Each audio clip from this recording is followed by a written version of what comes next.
it was a peaceful night in Ekuru village, and the crickets were the only voices in the air. Then, a loud bang shattered the silence. People ran out of their homes, shouting, "Fire! Fire!" The grain store near the market square was burning. Ekuru and neighboring Akinda had long shared that store, but now flames ate everything. Who started the fire? Nobody knew, but fingers quickly pointed to Akinda. Years before the fire, Ekuru and Akinda had fought over a piece of farmland near the river. The elders claimed they had settled the matter, but the youth on both sides never let it go. Now, with the grain store gone, tempers boiled over. "This is Akinda's doing," the people of Ekuru shouted. Akinda's youth responded, "Why would we burn what we share? This must be Ekuru trying to frame us." Meetings were called, but instead of peace, insults flew.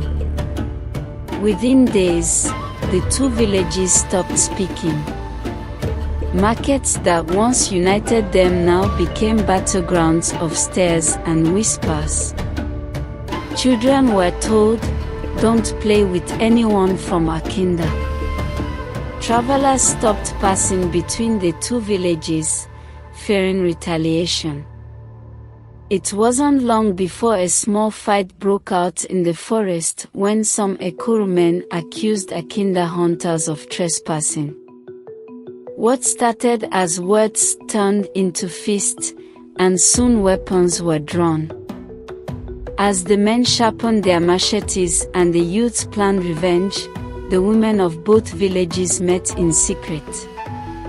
They were tired of the conflict and the fear of losing their husbands and sons. Led by Mama Ayabo of Ekuru and Mama Amoka of Akinda, they decided to act.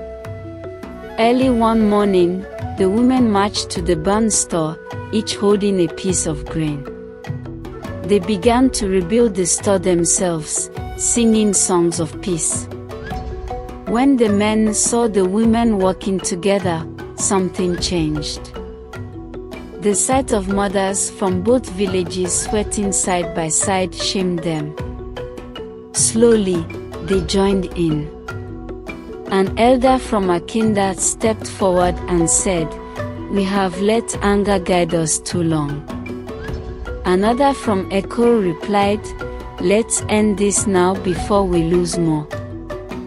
They hugged, and the rains came that afternoon as if the skies themselves forgave them. From that day, Ekuru and Akinda worked together again, and the grain store stood as a reminder of what they almost lost. Years later, the story of the fire and the conflict became a lesson for the children of Ekuru and Akinda. In the evenings, elders would gather the young ones under the great Iroko tree and tell the tale. "Anger is like a fire," Elder Olodio would say. "It spreads quickly and destroys everything if not controlled."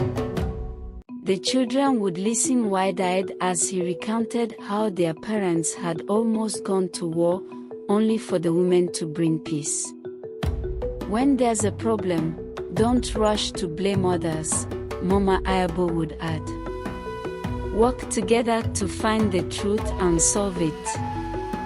The rebuilt grain store became a symbol of unity, and every harvest season, the two villages celebrated together with a festival. They named it the Day of Ashes, not to mourn the fire but to remind everyone how close they came to losing each other and how they found their way back. And so, the story lived on, not just as a warning but as a promise. No matter how great the conflict, peace could always return.